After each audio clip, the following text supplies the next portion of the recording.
The aim of this procedure is to efficiently quantify the dimensions and brightness of punctate fluorescence signals in C. elegans, so large populations of objects may be analysed statistically.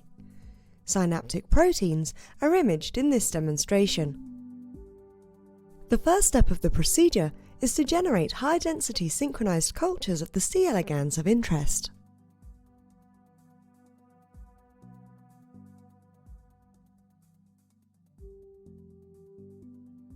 Next, obtain confocal images of the labelled synapses, minimizing worm-to-worm variability.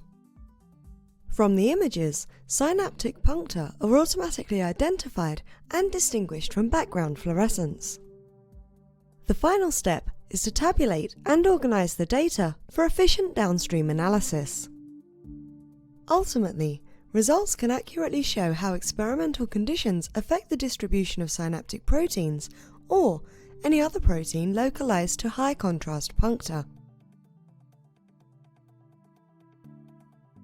The main advantage of this technique over existing methods, like analysis of z-stack projections, is that all of the data are preserved, including synapse volumes, and automated identification allows rapid gathering of hundreds of samples per condition tested.